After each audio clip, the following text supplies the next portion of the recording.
lá para mais um estudo da Palavra de Deus. Tem um canal na YouTube no qual eu estou compartilhando a Palavra de Deus. Hoje já é o estudo 4, né? Um estudo muito legal. O último estudo falou sobre a origem do mal, né? E a gente viu aqui, né, que Lucifer era um anjo de luz e quis tomar o lugar de Deus. Eva foi enganada por ele. O mal se originou no céu, no coração de um anjo livre, não com Deus. Lucifer cometeu a iniquidade, que é a desobediência à lei de Deus. Ele enganou os anjos e tem enganado a muitos através de sinais e prodígios. A gente vê hoje que existem muitas religiões no qual tem muitos sinais, tem muitos prodígios, muita adivinhação e muita coisa aí no qual a gente vê que a própria Bíblia declara que é para a gente vigiar, porque Satanás está por trás de tudo, enganando as pessoas. E aqui a gente já tem uma ideia disso, né? Porque fala aqui que ele se transformaria em anjo de luz e fazendo sinais e prodígios. E a sua ira era contra os que seguem os mandamentos de Deus. Por quê? Ele foi contra os mandamentos de Deus lá no céu. Foi por isso que ele não ficou lá. E ali ele foi também tentar Adão e Eva lá no Jardim do Éden, as duas primeiras criaturas que Deus criou. E ele foi tentar no Jardim do Éden para fazer também ser desobediente. E da mesma forma, ele faz com a gente hoje. Ele nos engana de tudo e qualquer forma. Mas, pensando no nosso bem, Deus sendo um Deus de amor, que ele criou o ser humano para ser feliz, para ter uma eternidade, e ele já tinha um plano para nos salvar das garras de Satanás, caso a gente aceitasse, né? Que é o plano da salvação. E aqui fala assim, ó: independente de quem tenhamos sido ou o que tenhamos feito no passado, Deus nos ama com amor eterno, dispondo-se a vir ao mundo e passar pela agonia da cruz a fim de resgatar a humanidade perdida. Entretanto, muitos há que se perguntam: como posso ser bom diante de Deus? Como posso apagar o meu pecado mal? Como posso ser apresentado sem culpa diante dele? Nossa, quanto posso, né? Como posso ser salvo? O caminho para a vida eterna é muito fácil de ser achado e compreendido, mas pouco sabe como ir a Cristo e experimentar a alegria, paz de espírito e perdão. A esperança e nesse presente estudo mostra a resposta bíblica para uma vida cristã vitoriosa, né? Então vamos ver aqui. Fala assim, ó: quantos de nós somos pecadores? E qual é o resultado do pecado? Em Romanos 5:12 e 6:23 confirma que a morte passou a todos os homens, porquanto todos pecaram. E no versículo 6, no capítulo 6, versículo 23, fala assim que o salário do pecado é a morte. Então, a morte, o pecado nos leva à morte, né? É o que está confirmando aqui nesses dois versículos que está escrito aqui: todos nós somos pecadores, a morte passou a todos os seres viventes e por isso que hoje somos sujeitos à morte. E aqui fala que o salário do pecado é a morte. A Bíblia declara que o salário do pecado é a morte. O preço foi pago por meio do sangue derramado do Filho de Deus, por todo aquele que o aceita. Então aqui em João 3,16 fala que Deus amou o mundo de tal maneira que deu seu Filho unigênito para que todos aqueles que nele crê não pereçam, mas tenham vida eterna. Então E aqui fala, no Éden, Deus efetuou o primeiro sacrifício. Essa é a base da aliança, o derramamento de sangue para salvar, para haver remissão de pecado. Hebreus 9, 22. Desde o Éden, o povo de Deus sacrificava animais na expectativa da vinda do Cordeiro de Deus, que derramaria o seu sangue por toda a humanidade. Então, logo que o homem pecou, imediatamente Deus foi o primeiro sacerdote ali no Éden, sacrificando um cordeiro para fazer veste para Adão e Eva. E aquele cordeiro ali já simbolizava Jesus, que estava para vir, para resgatar a humanidade de volta do pecado. Então, por isso que fala, sem derramamento de sangue não há remissão de pecado. Então Jesus tinha que vir para morrer em favor do pecador. E aqui fala assim, ó, que reação Deus manifestou diante da entrada do pecado. Gênesis 3, do 8 ao 10. Gênesis 3, do 8 ao 10, declara que Deus procurou o ser humano, porque a partir da hora que Adão e Eva desobedeceram a Deus lá no Éden, comendo a fruta do conhecimento do bem e do mal, eles se esconderam de Deus, porque eles perderam a proteção que Deus tinha sobre eles. Então, Deus foi até o jardim o procurar, e quando Deus o procurou, eles responderam: tivemos medo, porque ouvimos a tua voz pelo jardim e nos escondemos. Por quê? Porque já tinha um pecado. Hoje o pecado nos esconde de Deus. E hoje a gente vive o tempo todo se escondendo de Deus e Deus nos procurando. E aqui fala que Deus procurou o homem. Ali, naquele instante, quando ele viu que o homem tinha pecado, de imediato o Senhor Deus providenciou um escape para o livrar da morte eterna. Desde que entrou o pecado no mundo, Deus tomou providência para a salvação e colocou em ação o plano idealizado antes da queda, baseando em sua justiça. Apocalipse 13, 8. Com o sacrifício do Antigo Testamento, Deus transferia a punição que deveria recair sobre o pecador para o Cordeiro, que simbolizava Jesus Cristo. João 1, 29 a 36 e 1 Coríntios 5, 17. Por isso, sabemos que desde o começo Deus procurou o ser humano em seu próprio estado de pecado e lhe propôs a solução. Então, desde a entrada do pecado no mundo, Deus já providenciou a salvação da humanidade. Bem antes do homem pecar, Deus já tinha preparado para salvar caso o homem pecasse. Nossa, que Deus amoroso, né? Ele já sabia, caso o homem pecar, eu vou novamente estender a salvação para eles. Porque Deus não fez a gente para morrer, Ele fez para que a gente vivesse eternamente com Ele. Mas hoje, por causa do pecado, separa nós de Deus. Hoje nós estamos separados de Deus por causa do pecado. A gente não consegue mais ver a face de Deus.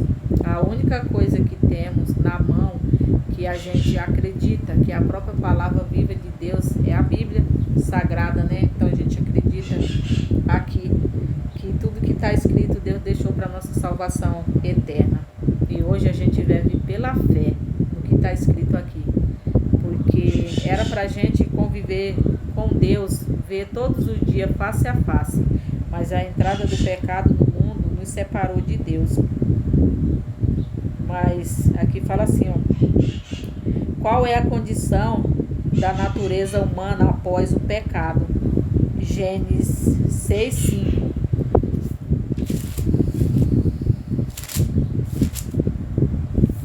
6:5 fala assim: E viu Deus que a maldade do homem havia se multiplicado na terra, que era continuamente mal, todos os desígnios do seu coração. Então aqui Deus viu que quando entrou o pecado no mundo, ele via que cada dia que passasse, a natureza do ser humano se tornaria cada vez pior.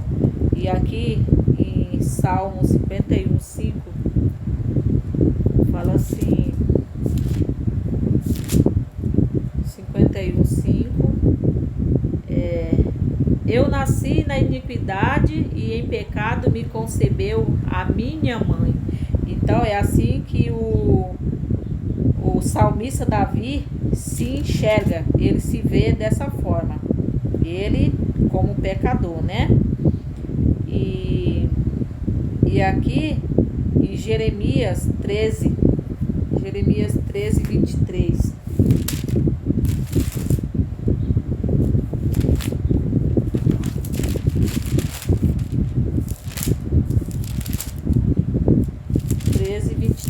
Vamos ver aqui rapidinho. Fala assim, 23.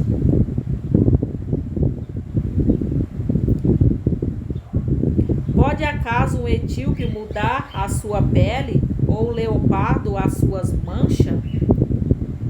Então, podereis fazer o bem, estando acostumado a fazer o mal? Será se a gente está acostumado tanto no pecado e a gente pode fazer o bem se Deus não estiver em nós? Aí então aqui no 17 ainda de Jeremias 17:9 fala assim: enganoso é o coração, mais do que todas as coisas, é desesperadamente corrupto. Quem o conhecerá? Então, só Deus conhece o nosso coração e é capaz de ver tudo o que acontece. Por isso que eu vou dar um conselho: não siga o seu coração, tá? Quando algo surgir no teu coração falando que você deve fazer algo, você tem que consultar a Deus primeiro. Sabe por quê? Porque o nosso coração é enganoso. E muitos falam assim: segue o teu coração. Não segue não, porque muitas vezes o coração nos leva à destruição. A gente age pela emoção e assim a gente se ferra, né? Então a gente tem que buscar o conhecimento de Deus para que a gente possa fazer as coisas certas e agir com a razão e não com o coração. Porque sempre que a gente age pelo coração, a gente sempre termina perdendo. Então, não vamos agir pelo nosso coração. E aqui fala assim, em Mateus 15:19, lá no Novo Testamento, Mateus 15:19 fala assim, vamos ver aqui,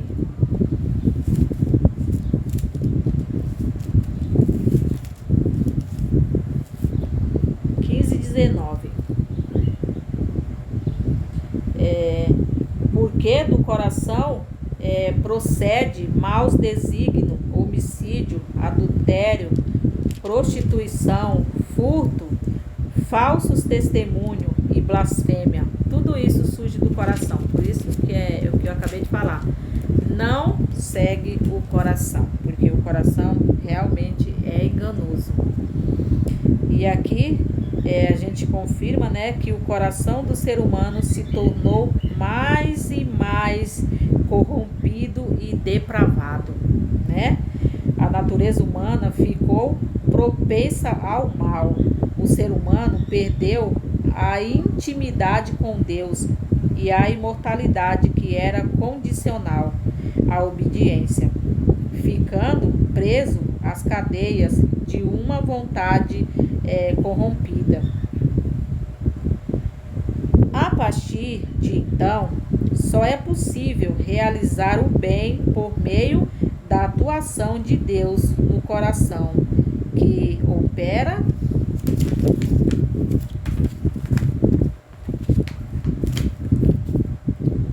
que opera no querer e no efetuar, segundo a sua vontade. Então, a nova natureza é só Deus que nos concede e deve ser alimentada diariamente por meio de comunhão com Ele e realização de seu serviço. Então, é através do estudo da palavra, oração, compartilhação da palavra de Deus, que a gente nos mantém conectado com Deus. Então, só dessa forma conseguimos ter um coração mudado e transformado, só através de Deus. Quando a gente entrega a nossa vida para Deus, Ele nos transforma numa outra criatura. Quais são as outras características da natureza humana pecaminosa? Em Efésios 2:3 e o 4:18, também em 1 Coríntios 2:14, Romanos 7:15 a 19, e 23 e depois ao 24. Aqui o apóstolo Paulo falando. Qual que é a outra característica da natureza humana? Aqui o apóstolo Paulo confirma: querer fazer o bem está em mim, mas não consigo efetuá-lo. O homem natural não compreende as coisas de Deus. Então, a gente na nossa própria natureza não conseguimos fazer o que é correto e muito menos fazer o bem. Então, é só através da atuação de Deus na nossa vida. Aqui o apóstolo Paulo está confirmando isso. E aqui fala assim, todos esses versículos bíblicos que eu citei aqui, pode ler em casa, tá? Procurar na Bíblia. Se não tiver Bíblia, baixa uma no celular e acompanha as passagens que foi falada aqui, que eu vou repetir. Efésios 2, do 3 ao 4. Não, Efésios 2, 3 e Efésios 4, 18. 1 Coríntios 2 e versículo 14. Romanos 7, 15, do 15 ao 19 e depois o 23 e o 24. Confirmando as palavras do apóstolo Paulo. Que plano Deus estabeleceu para nos salvar da morte eterna? João 3,16, que confirma que o plano que Deus idealizou para nos livrar da morte eterna foi o plano da salvação, que é a redenção, a salvação em Cristo Jesus. Deus estabeleceu um plano mediante o qual o seu Filho daria a vida em lugar do pecador. Dessa forma, todo o que o aceita como Salvador é perdoado e transformado e recebe a promessa de vida eterna. Cristo morreu pelos nossos pecados, segundo as Escrituras. Cristo trouxe a salvação para todo aquele que nele crê. Então, isso que Deus trouxe para nós. O plano da salvação eterna para nos livrar da morte eterna. Caso a gente morra, que todos nós estamos sujeitos à morte, mas Deus já idealizou um plano para nos salvar dessa morte. Porque quando Jesus voltar, se a gente não estiver mais aqui, já tiver dormido no Senhor, quando Jesus voltar, Ele vai nos ressuscitar novamente. E ali a gente vai viver a vida eterna para sempre. Que esse foi o plano de Deus, que a gente tivesse a vida eterna. Então, Jesus vai vir para novamente nos entregar essa vida que foi feita desde a fundação do mundo. Deus já nos criou para que nós pudéssemos viver a vida eterna. E através do pecado, hoje nós somos sujeitos à morte se a gente não aceitar Jesus, a morte eterna. Mas se a gente aceitar Jesus como nosso Salvador e fazer conforme a sua vontade, com certeza herdaremos a vida eterna. E aqui fala, em Samuel, quem pode mudar a natureza humana? Em 1 Samuel 10, 6 e João 8, 32.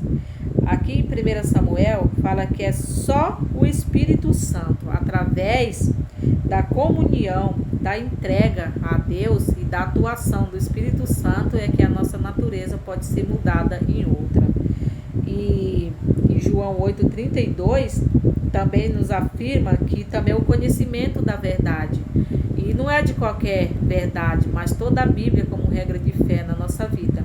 É estudar a Bíblia e conhecer todos os propósitos de Deus para a vida e aceitar e praticar na sua vida. Aí sim, aí a gente vai ser liberto de todo o engano e com certeza o Espírito Santo vai transformar a nossa vida e o nosso caráter. Aqui fala, ó, é somente por meio da presença diária do Espírito Santo na vida cristã que podemos desenvolver o fruto do Espírito e a capacidade para uma vida de serviço, conforme o nosso dom. E aqui a utilização dos dons edifica a igreja e glorifica a Deus. E ajuda na salvação de outros e de nós mesmos. O Espírito Santo transforma a vida daqueles que o aceitam a Jesus e as suas verdades. Dá poder ao crente para viver uma vida vitoriosa de obediência à palavra de Deus, viu? Foi o que eu disse, a obediência a Deus é tudo.